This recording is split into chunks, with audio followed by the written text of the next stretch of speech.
What is happening, folks? Welcome to Hunting with Tripler. Last episode, I came into the warehouse and cleaned spaces that I haven't been able to utilize or really just sit down and even film because it's just been totally filled with stuff. Fast forward an episode later, I go to thrift stores and I find a whole bunch of great items that I can sit on my couch and actually show you guys up close some of the great finds. One thrift store, two different locations, and we're gonna compare which location had the best items. Watch this. I collect so many things. Would you like to share this journey with me? I will show you the prizes I got today. So come along with me, come on and join the chase. Yeah! Yes, folks, it is so nice to be able to just sit back, relax a little bit in the lounge that, again, I haven't been able to use in months. It's been that long since this area has been clean. And if you missed last episode where I kind of go through the process of cleaning up this place and you're satisfied by seeing the before and after, you might want to check that episode out. But today a challenge was laid down to see which thrift store had the best items, and they're both the exact same store, just in totally different locations.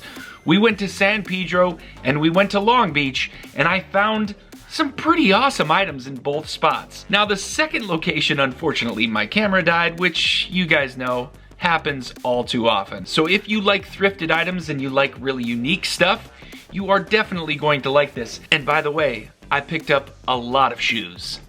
Enjoy. Where are we going today? The feature of today's episode is going back to San Pedro to Beacon House Thrift Store, where I had tremendous success the last time I was there. And I want to duplicate that success.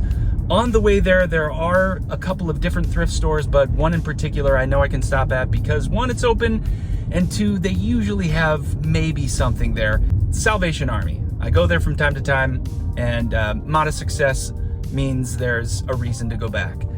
But in San Pedro, there are a couple of other thrift stores that the last time I was there, I just didn't have time to do it. So we've got approximately 90 minutes to go thrifting, and about 30 of that is going to be driving. So that means we've got to consolidate all of this down into a relatively small amount of time. But we got this. Let's go.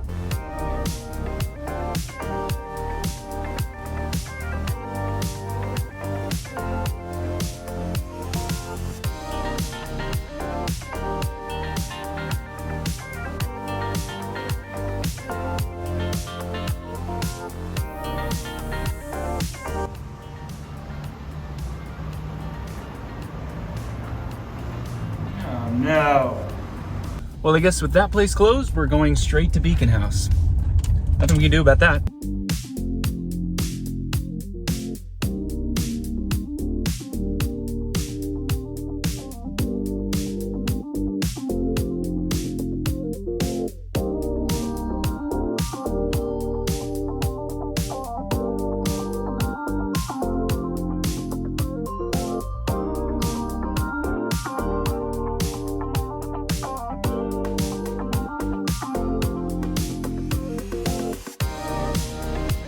We're getting an exclusive walkthrough of this thrift store just a moment before they open. Now that is sweet, sweet service. Yeah, baby. Let's do this. The last time I was here... No, never talked to him. I don't know his number either. But, I mean, that's all right. It's no big deal.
We're back in Long Beach, and I'm sitting outside the other Beacon House location, and I'm gonna do a little bit of a comparison in terms of goods, pricing, and let's see which one is gonna win out, because the first stop was pretty solid, especially with the shoes.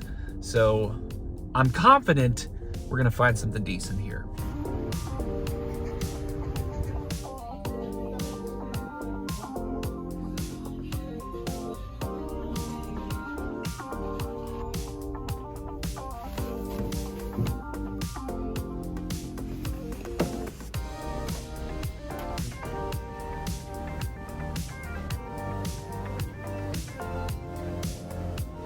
And now it is time to compare the goods. We're gonna check out Beacon House San Pedro versus Long Beach. Look at the stuff I got from each. And I gotta say, just right out of the gate, both of these places have very, very good quality items. I mean, just a wide selection of stuff. If you're into electronics, media, if you're into housewares, if you're into vintage clothing, hats, shoes, I mean, they really do have quite a selection.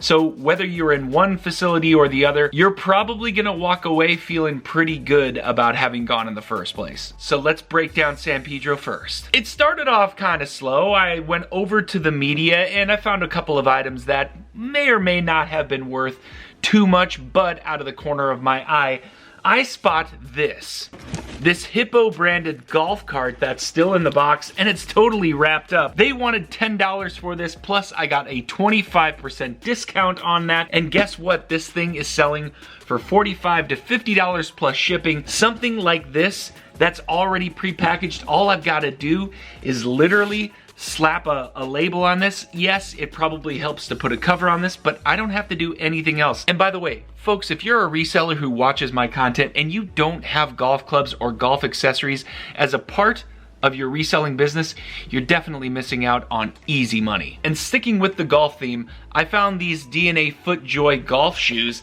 and they're actually in really good condition. They do need just a slight wipe down, nothing too terrible. I'll probably tie up the laces to make the pictures look really good, but if you take a look at the bottoms, I mean, honestly, it's just a very mild wipe down. Most of the time I find dirt on the bottom of golf shoes all of the time. So to see them relatively clean, I would say this to me is a very easy sale. I spent, it looks like 10 bucks on these. There's the tag, plus a 25% discount, which means I paid $7.50 for these, and I'm thinking I'm gonna get upwards of 50 bucks for these. That was so simple. And then I was just staying in the shoe section and I found a brand I've never heard of before, but once I typed in the name and the actual style code, I found that these shoes actually go for pretty decent money. There's just a little bit of wear on the toe box, which is not uncommon for steel toe boots.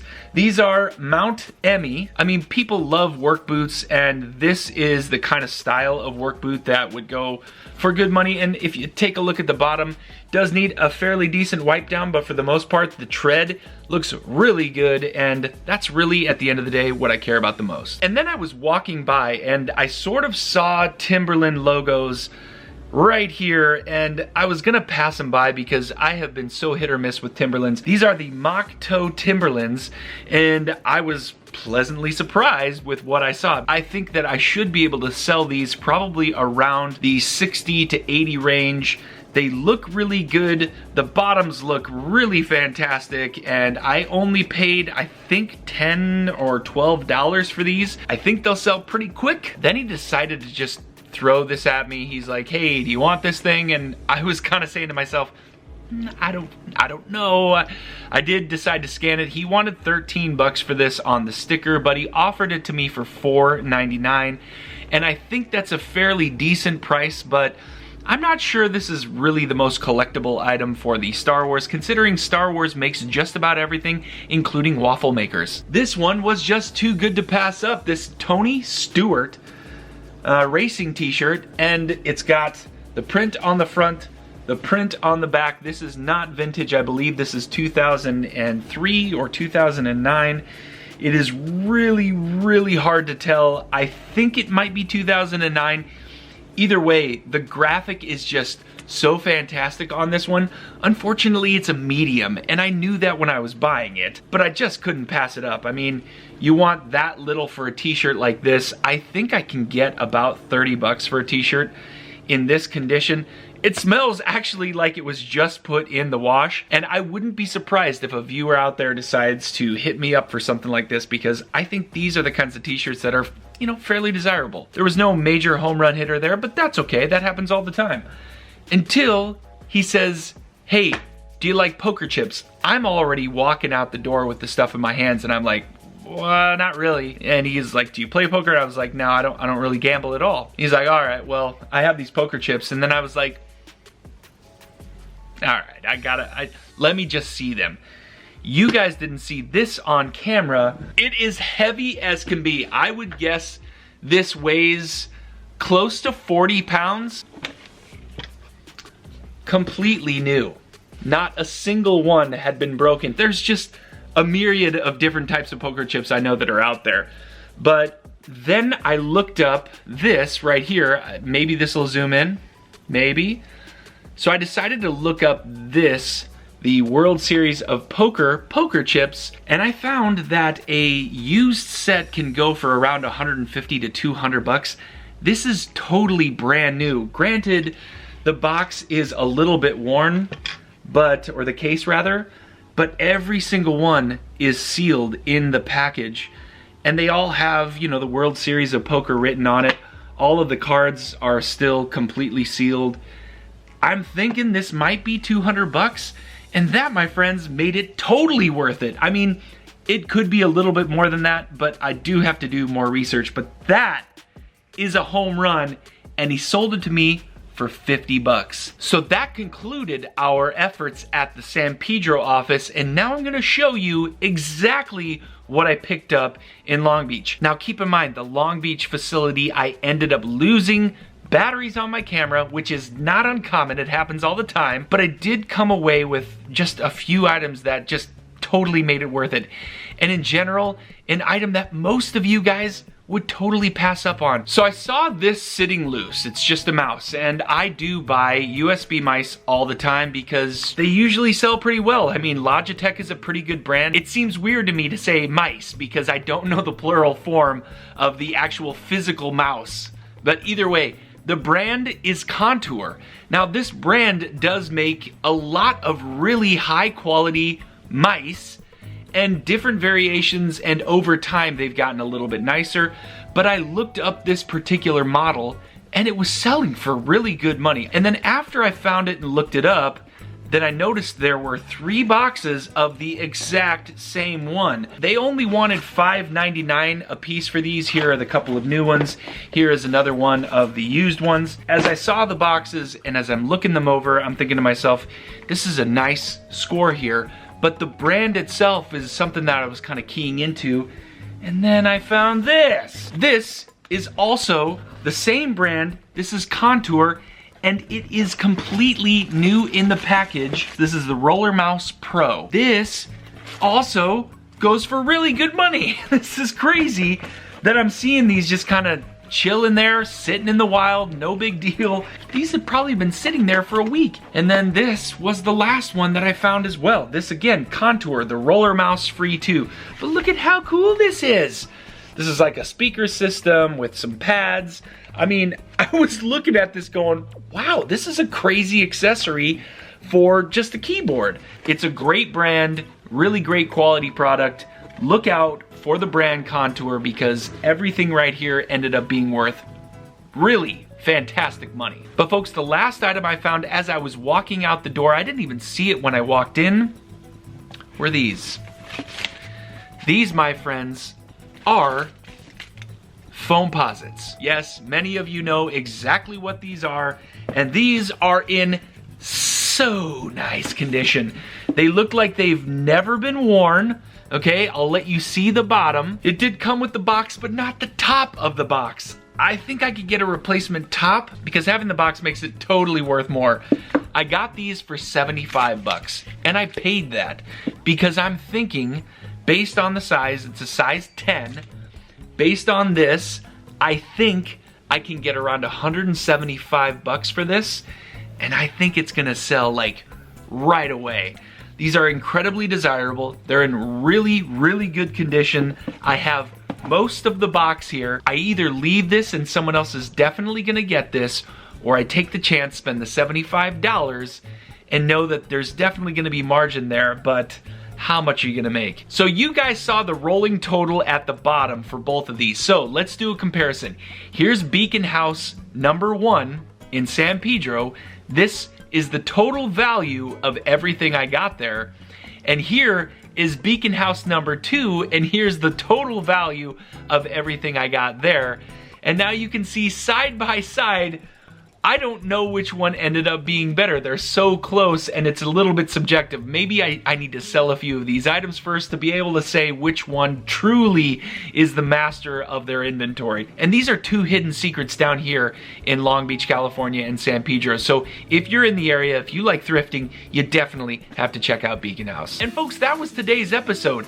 Thrifting out there, checking out some really good merchandise, getting a close-up look at it, and being able to kind of see how cool some of this stuff is, and being able to sit in my lounge here and to be able to share this with you without feeling like I've got a whole bunch of stuff that's about to fall on me. It's pretty sweet. But I do have a couple of quick updates. So I sent another shipment of WATA games off, and they are in process right now. 2 of those I did get Warp Zone Speed on, which means I'm hoping to get them back within the next couple of weeks.